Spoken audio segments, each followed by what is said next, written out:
ইরানে আবারও হামলা চালানোর পরিকল্পনা করছে আমেরিকা। নতি স্বীকার না করে পাল্টা হুঙ্কার ইরানের। নতুন করে আবারও কি যুদ্ধ শুরু? ইরানের হুমকির পর ভয়ে পিছু হটল মার্কিন যুদ্ধজাহাজ, দাবি আইআরজিসি। তবে অস্বীকার করছে আমেরিকা। কে সত্যি বলছে? ইরানকে মেধাশক্তি ধ্বংসে মরিয়া ট্রাম্প ও নেতানিয়াহু। দেশটি 30 উচ্চশিক্ষা প্রতিষ্ঠান হামলা।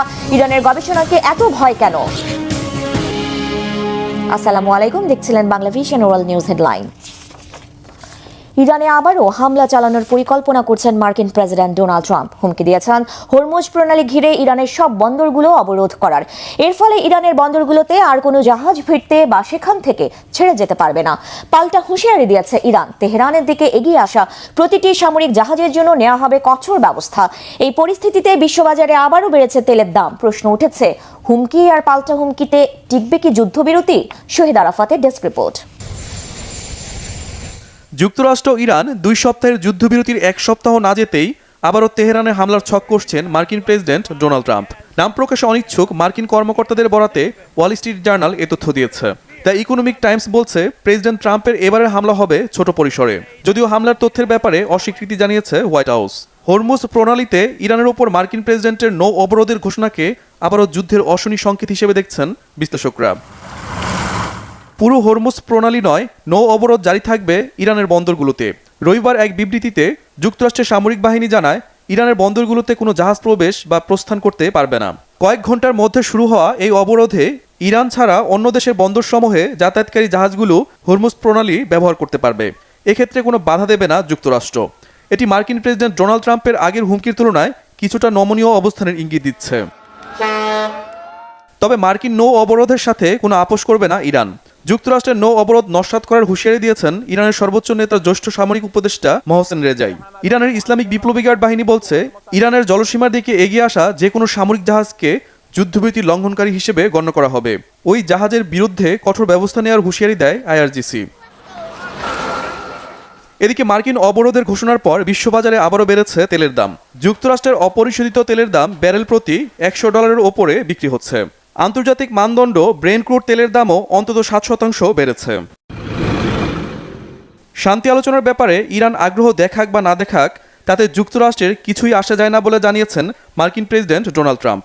রবিবার সাংবাদিকদের সাথে আলাপে প্রেসিডেন্ট ট্রাম্প একথা বলেন।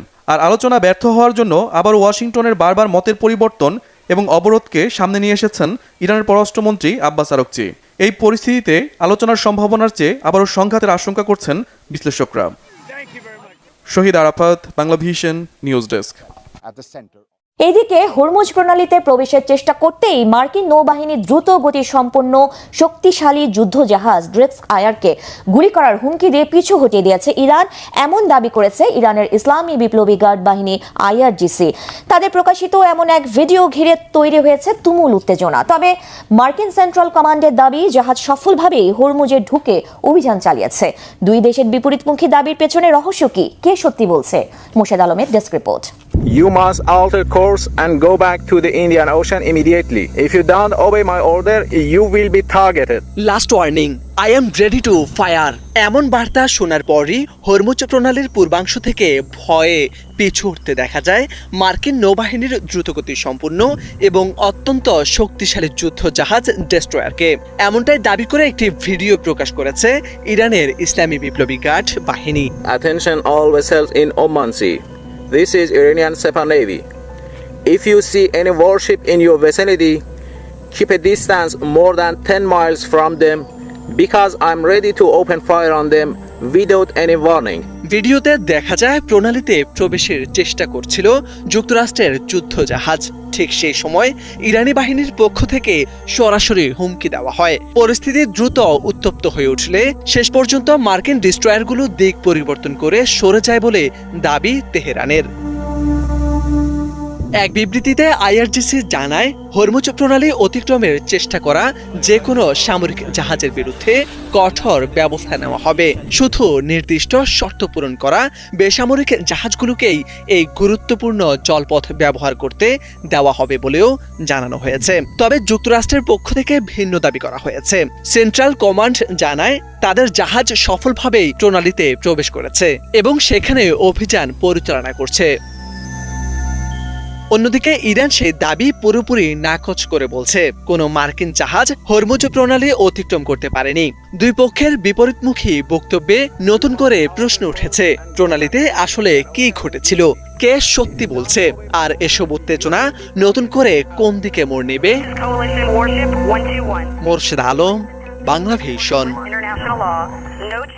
ইরানের সব বন্দর অবরোধ করা ট্রাম্প প্রশাসনের পদক্ষেপ খুব একটা কার্যকর হবে না বলে মনে করছেন বিশ্লেষকরা। তারা বলছেন, বাস্তবে ট্রাম্পের এই পদক্ষেপের প্রভাব হবে অত্যন্ত নগণ্য। যুক্তরাষ্ট্র যদি সত্যি এই অবরোধ কার্যকর করে তবে তা শুধু গুটি কয়েক জাহাজে চলাচল বন্ধ করবে। বৃহত্তর প্রেক্ষাপটে এটি বড় কোনো পরিবর্তন ঘটাতে পারবে না। বিস্তারিত মীর ফজলে রাবি ডেস্ক রিপোর্টে। কূটনৈতিক আলোচনায় ব্যর্থতার পর এবার হরমুজ প্রণালীতে কঠোর সামরিক অবস্থানের পরিকল্পনা নিয়েছে মার্কিন যুক্তরাষ্ট্র। ইরানের সমুদ্র সীমায় রীতিমতো লকডাউন ঘোষণা করেছে মার্কিন বাহিনী।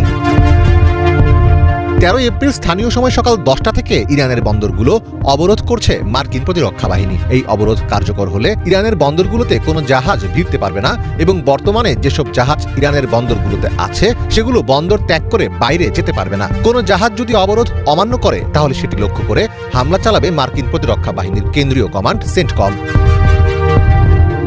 সেন্টকমের পক্ষ থেকে জানানো হয়েছে, ইরানের উপকূলীয় এলাকায় প্রবেশকারী সব দেশের জাহাজের উপর এই অবরোধ নিরপেক্ষভাবে কার্যকর করা হবে। তবে যেসব জাহাজ হরমুজ প্রণালী দিয়ে ইরান ব্যতীত অন্য কোনো দেশের বন্দরের উদ্দেশ্যে যাওয়া আসা করছে সেসব জাহাজের চলাচলের স্বাধীনতায় সেন্টকম কোনো বাধা দেবে না। এর আগে সামাজিক যোগাযোগ মাধ্যম ট্রুথ সোশ্যালে দেওয়া এক বার্তায় ট্রাম্প ঘোষণা করেন, এক সময় এমন পরিস্থিতি আসবে যখন সব জাহাজ অবাধে যাতায়াত করতে পারবে, কিন্তু ইরানের অনমনীয়তার কারণে এখনই তা সম্ভব হচ্ছে না। তিনি আরও জানান যে আন্তর্জাতিক জলসীমায় যেসব জাহাজ ইরানকে টোল বা মাশুল প্রদান করছে সেগুলোকে খুঁজে বের করতে এবং বাধা দিতে তিনি মার্কিন নৌবাহিনীকে নির্দেশ দিয়েছেন। ট্রাম্পের মতে, যারা ইরানকে অবৈধ টোল দেবে মুক্ত সমুদ্রে তাদের কোনো নিরাপদ চলাচলের নিশ্চয়তা থাকবে না।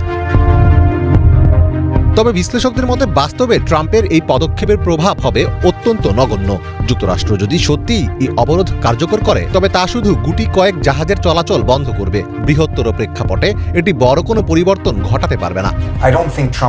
আমার মনে হয় না এই অবরোধ নিয়ে এগিয়ে গেলে ট্রাম্পের সামনে যুদ্ধ এড়ানোর কোনো পথ খোলা থাকবে।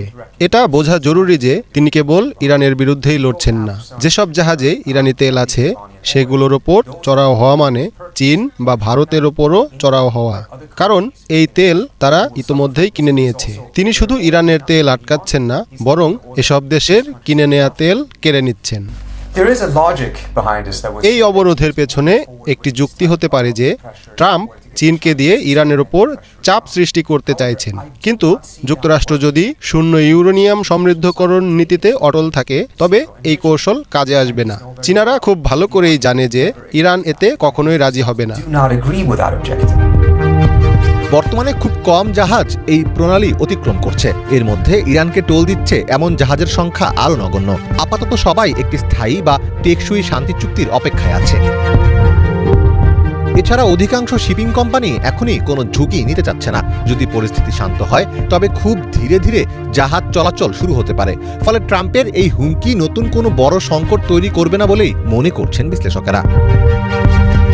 মীর ফজলে রাব্বি, বাংলা ভিশন।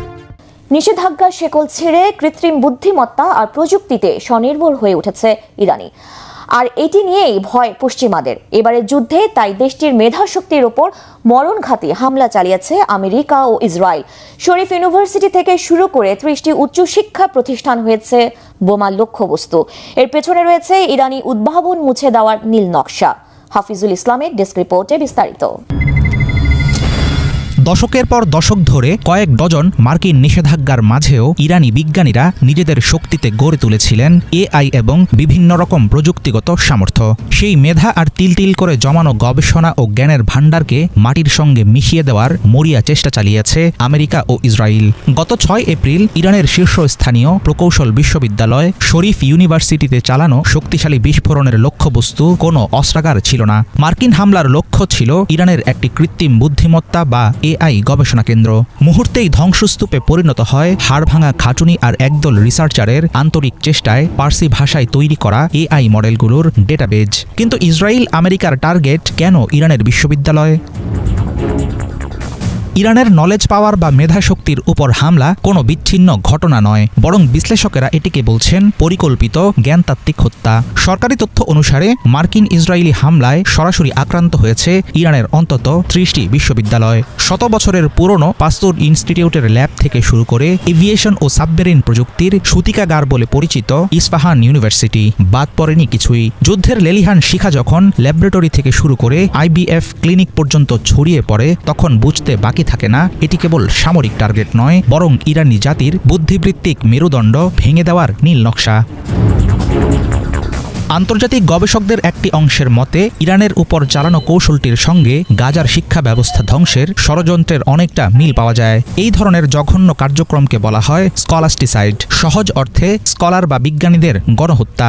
দশকের পর দশক ধরে চলা অর্থনৈতিক নিষেধাজ্ঞা থামাতে পারেনি ইরানের বিজ্ঞানীদের। যুদ্ধের আড়ালে তাই সরাসরি বোমার আঘাতে গুঁড়িয়ে দেওয়া হয়েছে তাদের গবেষণাগার। শিক্ষা প্রতিষ্ঠান লক্ষ্য করে হামলার মূল উদ্দেশ্য ইরানের থিঙ্কিং অ্যাবিলিটি বা চিন্তা করার সক্ষমতা চিরতরে স্তব্ধ করে দেওয়া। শত্রুদের শত ষড়যন্ত্রের মাঝেও অদম্য প্রতিরোধের চিত্র দেখিয়েছে ইরান। বোমার আঘাতে উড়ে যাওয়া ক্লাসরুমে বসে ইন্টারনেটের ধীর গতির সাথে যুদ্ধ করে অনলাইনে লেকচার দিয়েছেন গণিতের অধ্যাপক। শিক্ষার্থীরা লাইব্রেরি বন্ধ পেয়েও ল্যাপটপ নিয়ে বসে পড়েছে ধ্বংসস্তূপের কোণে।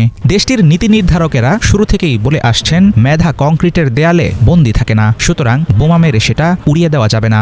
বিজ্ঞানীদের হত্যা করে বা ল্যাব পুড়িয়ে ইরানকে সাময়িকভাবে পিছিয়ে দেওয়া যাবে, কিন্তু তাদের উদ্ভাবনী চেতনা মুছে ফেলা অসম্ভব। উচ্চশিক্ষার এসব প্রতিষ্ঠান প্রযুক্তির কেন্দ্র ছাড়াও এক ধরনের রাজনৈতিক ভাবনার প্রাণকেন্দ্র। একের পর এক বিশ্ববিদ্যালয় ধ্বংস করার মাধ্যমে মূলত ইরানের ভবিষ্যৎ নেতৃত্ব ও স্বাধীন রাজনৈতিক চিন্তার পথকে থামিয়ে দেওয়ার চেষ্টা চালিয়েছে আমেরিকা ও ইসরায়েল। আন্তর্জাতিক আইনের তোয়াক্কা না করে ক্লাসরুমে বোমা ফেলার মতো চরম অপরাধ করেও বাগাড়ম্বর থামাননি প্রেসিডেন্ট ট্রাম্প। এখন প্রশ্ন একটাই, প্রজন্মের পর প্রজন্ম ধরে গড়ে ওঠা ইরানিদের স্বাধীন মনোভাব কখনো কি দমাতে পারবে পশ্চিমারা? হাফিজুল ইসলাম, বাংলা ভিশন। গাজার অবরোধ ভাঙার আহ্বান নিয়ে আবারও সমুদ্রে গ্লোবাল সুমুদ ফ্লোটিলা। স্পেনের বার্সেলোনা বন্দর থেকে যাত্রা শুরু করা এই নৌবহরটি শুধু ত্রাণ নয়, বরং একটি শক্তিশালী রাজনৈতিক বার্তাও বহন করছে।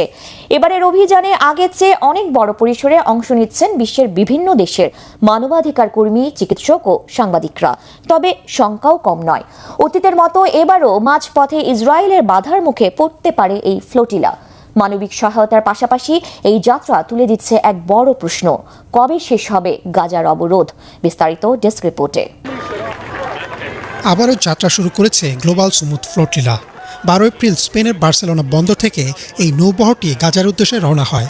ফিলিস্তিনিদের প্রতি সংহতি প্রকাশ এবং গাজার উপর আরোপিত ইসরায়েলের অমানবিক অবরোধের বিরুদ্ধে শুরু হয়েছে এই বেসামরিক সামুদ্রিক অভিযান। আল জাজিরার প্রতিবেদন অনুযায়ী এই ফ্লোটিলা বা নৌবহরটি কেবল ত্রাণবাহী জাহাজ নয়, বরং এটি ইসরায়েলি দখলদারিত্বের বিরুদ্ধে একটি শক্তিশালী আন্তর্জাতিক রাজনৈতিক বার্তা। গ্লোবাল সুমুদ ফ্লোটিলার স্টিয়ারিং কমিটির সদস্য থিয়াগো আভিলা জানিয়েছেন, এবারে অভিযানে নৌকার সংখ্যা আগের তুলনায় অনেক বেশি। যেখানে 2025-এর অভিযানে 42টি নৌকা অংশ নিয়েছিল, সেখানে এবার 70টিরও বেশি নৌযান এই অভিযানে যুক্ত হয়েছে। প্রাথমিকভাবে বার্সেলোনা থেকে 39টি নৌকা যাত্রা শুরু করেছে এবং পথিমধ্যে বিভিন্ন দেশ থেকে আরও কয়েক ডজন নৌকা এই বহরে যোগ দেবে। আয়োজকরা বলছেন, ভূমধ্যসাগর পাড়ি দিয়ে গাজার অবরোধ ভাঙার ইতিহাসে এটি হতে যাচ্ছে সবচেয়ে বড় সম্মিলিত প্রচেষ্টা। এবারের অভিযানে বিশ্বের প্রায় 40টিরও বেশি দেশের নাগরিক, মানবাধিকার কর্মী, চিকিৎসক এবং সাংবাদিকরা অংশগ্রহণ করছেন। আনাদোলু এজেন্সির তথ্যমতে এবারের অভিযানে অংশগ্রহণকারীদের সংখ্যা গতবারের তুলনায় প্রায় দ্বিগুণ। 2025 সালের গ্লোবাল সুমুদ ফ্লোটিলা যখন গাজার কাছাকাছি পৌঁছানোর চেষ্টা করেছিল, তখন ইসরায়েলি নৌবাহিনী আন্তর্জাতিক জলসীমায় সেগুলোকে বাধা দেয়। গতবারের 42টি নৌকা এবং 462 জন অংশগ্রহণকারীকে ইসরায়েলি বাহিনী মাঝপথেই আটকে দিয়েছিল। আয়োজকরা বলছেন, গতবারের সেই তিক্ত অভিজ্ঞতা এবং ব্যর্থতাকে পেছনে ফেলে এবার নতুন উদ্যমে আরও বড় পরিসরে এই অভিযান সাজানো হয়েছে। we had on the previous mission. আমাদের আগের মিশনে 42টি নৌকা গাজার কাছাকাছি পৌঁছেছিল এবং 442 জন আরোহী সহ সেগুলোকে আটকে দেওয়া হয়েছিল। এবার আমাদের সাথে 70টিরও বেশি নৌকা রয়েছে, যার মধ্যে 39টি এখান থেকে অর্থাৎ বার্সেলোনা থেকে রওনা হচ্ছে। এর আগে যতবার ভূমধ্যসাগর পাড়ি দেওয়ার চেষ্টা করা হয়েছিল, আমরা এখন তার চেয়েও বেশি সংখ্যক নৌকা নিয়ে এগোচ্ছি। গাজার যা প্রয়োজন তার তুলনায় আমরা যা নিয়ে আসছি তা সমুদ্রের মাঝে এক ফোঁটা পানি মাত্র। আমরা সেটা জানি, কিন্তু এই পর্যায়ের মানবাধিকার লঙ্ঘন এবং বিচারহীনতার মুখে একমাত্র নৈতিক প্রতিক্রিয়া হল স্থলে এবং জলে অবিরাম ও নিরবচ্ছিন্নভাবে কাজ করে যাওয়া। বার্সেলোনা থেকে রওনা হওয়া এই নৌবহরটি ঠিক কবে নাগাদ গাজা উপকূলে পৌঁছবে তা অনেকাংশে নির্ভর করছে সমুদ্রের আবহাওয়া এবং পথে নতুন করে যুক্ত হওয়া নৌকাগুলোর উপর। মিডল ইস্ট মনিটরের তথ্য অনুযায়ী সমুদ্র উত্তাল থাকায় ফ্লোটিলাটি ধীরে ধীরে অগ্রসর হচ্ছে এবং চলতি সপ্তাহের শেষ নাগাদ আন্তর্জাতিক জলসীমায় প্রবেশ করতে পারে। তবে গাজা অভিমুখে পৌঁছতে আরও বেশ কিছুদিন সময় লাগতে পারে বলে ধারণা করা হচ্ছে। এদিকে ইসরায়েল প্রতিবারের মতো এবারও এই ফ্লোটিলাকে একটি উস্কানিমূলক পদক্ষেপ হিসেবে বর্ণনা করেছে। অতীতে এমভি মাভি মারমারা এবং অন্যান্য ফ্লোটিলার ক্ষেত্রে ইসরায়েল যেভাবে সহিংস সামরিক শক্তি প্রয়োগ করেছিল, এবারও তার পুনরাবৃত্তি হওয়ার আশঙ্কা রয়েছে। নতুন এই ফ্লোটিলায় গ্রিনপিস স্পেনের মতো বড় সংগঠনগুলোর সংহতি প্রকাশ করেছে। গাজার অবরোধ ভেঙে মানবাধিকার প্রতিষ্ঠার এই লড়াইকে তারা পরিবেশগত ন্যায়বিচারের সাথেও তুলনা করেছেন। গ্লোবাল সুমুদ ফ্লোটিলার এই যাত্রা কেবল গাজার মানুষের জন্য খাদ্য বা ঔষধ বয়ে নিয়ে যাচ্ছে না, বরং এটি আন্তর্জাতিক সম্প্রদায়ের কাছে একটি প্রশ্ন ছুড়ে দিচ্ছে, কবে শেষ হবে এই অমানবিক অবরোধ। ইমরান মাহমুদ, বাংলাভিশন। ভারতের শোক, শ্রদ্ধা আর রাষ্ট্রীয় মর্যাদায় শেষ বিদায় জানানো হলো সুরের মহাকাশের উজ্জ্বল নক্ষত্র আশা ভোসলেকে। সোমবার সকালে মুম্বাইয়ের লোয়ার পারেলেতে অবস্থিত আশা ভোসলের বাসভবনে শ্রদ্ধা জানাতে উপস্থিত হন পরিবার, পরিজন আর শুভানুধ্যায়ীরা। তার মরদেহে জড়িয়ে দেওয়া হয় জাতীয় পতাকা। রাষ্ট্রীয় মর্যাদায় সম্মান জানানো হয় তাঁকে। শিল্পীর বাড়ি কাসাগ্রান্ডে শেষ শ্রদ্ধা জানান মহারাষ্ট্রের মুখ্যমন্ত্রী দেবেন্দ্র ফডনবিস। স্থানীয় সময় দুপুর 2টা পর্যন্ত তার মরদেহ সেখানে রাখার পর নিয়ে যাওয়া হয় শেষকৃত্যের জন্য। এর আগে কাসাগ্রান্ডে গিয়ে শ্রদ্ধা জানান তারকাদের মধ্যে ছিলেন রিতেশ দেশমুখ, টাবু, হেলেন, সচিন তেন্ডুলকার। বিকাল 4টায় শিবাজি পার্কে আশা ভোসলের শেষকৃত্য সম্পন্ন করা হয়। শনিবার সন্ধ্যায় মুম্বাইয়ের একটি হাসপাতালে ভর্তি করার পরদিন মারা যান ভারতের কিংবদন্তি এই সঙ্গীত শিল্পী। মৃত্যুর আগে হৃদরোগের পাশাপাশি ফুসফুসে সংক্রমণ ধরা পড়েছিল তাঁর। দাদা সাহেব ফালকে, পদ্মভূষণ সহ অসংখ্য পুরস্কার আর সম্মাননা পেয়েছেন তিনি। গ্র্যামির জন্য মনোনীত হয়েছিলেন 1997 সালে। পেঙ্গুইনের জন্য অ্যান্টার্কটিকার বরফ চূড়ায় জন্ম নিচ্ছে মৃত্যুফাঁদ। ডিম ফুটতে না ফুটতেই ভেঙে পড়ছে বরফ। সাঁতার শেখার আগেই পানিতে তলিয়ে যাচ্ছে হাজারো ছানা। 2080 সালের মধ্যে অর্ধেকে নেমে আসতে পারে এদের সংখ্যা। সময়ের সঙ্গে সঙ্গে বিলুপ্তি হতে পারে এই প্রাণী। কেন এমন বিপর্যয়ের মুখে পড়েছে সম্রাট পেঙ্গুইন? সমুদ্র বরফ কমে যাওয়ার প্রভাব কতটা ভয়াবহ? বিস্তারিত থাকছে মুর্শেদ আলমের ডেস্ক রিপোর্টে। অ্যান্টার্কটিকার বরফ চূড়ায় নিরাপদে বড় হওয়ার কথা ছিল, সেখানেই জন্ম নিচ্ছে মৃত্যুফাঁদ। ডিম ফুটে বের হওয়ার আগেই ভেঙে পড়ছে বরফ, আর সাঁতার শেখার আগেই বরফ শীতল পানিতে তলিয়ে যাচ্ছে হাজারো ছানা। জলবায়ু পরিবর্তনের নির্মম প্রভাবে এভাবেই বিপন্ন হয়ে উঠছে সম্রাট পেঙ্গুইনের প্রজাতির ভবিষ্যৎ। সম্রাট পেঙ্গুইনের জীবনচক্র পুরোপুরি নির্ভর করে সমুদ্রের শক্ত বরফের উপর। বছরের প্রায় 9 মাস এই বরফই তাদের আশ্রয়। এখানেই ডিম পাড়ে, বেড়ে ওঠে ছানা। কিন্তু বৈশ্বিক উষ্ণতার কারণে 2016 সালের পর থেকে অ্যান্টার্কটিকার সমুদ্র বরফ অস্বাভাবিক হারে কমে যাচ্ছে। বরফ আগে ভাগে ভেঙে পড়ায় পুরো কলোনি একসঙ্গে পানিতে তলিয়ে যাচ্ছে। শরীরে জলরোধী পালক না থাকায় তীব্র ঠান্ডায় জমে মৃত্যুর মুখে ঢলে পড়ছে। 2022 সালে বেলিংসহাউজেন সাগর অঞ্চলের 5টি প্রজনন কেন্দ্রের মধ্যে 4টি ধসে পড়ে। এর আগেও 2016 সালে ওয়েডেল সাগরের একটি বড় কলোনি একইভাবে ধ্বংস হয়েছিল। গবেষকদের মতে ঘটনাগুলো ভয়াবহ এবং অত্যন্ত মর্মান্তিক। এখনই উদ্যোগ না নিলে ভবিষ্যতে আরো বড় ধরনের বিপর্যয় হতে পারে। এই পরিস্থিতিতে আন্তর্জাতিক প্রকৃতি সংরক্ষণ সংঘ সম্রাট পেঙ্গুইনকে বিপন্ন হিসেবে ঘোষণা করেছে।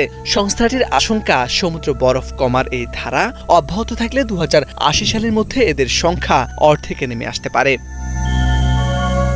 বিশেষজ্ঞরা বলছেন, দ্রুত কার্বন নিঃসরণ কমানো না গেলে শতাব্দীর শেষ নাগাদ অ্যান্টার্কটিকার এই প্রাণীটি বিলুপ্ত হয়ে যেতে পারে। মোর্শেদ আলম, বাংলা ভিশন। এই ছিল আজকের মতো, সাথে থাকায় ধন্যবাদ।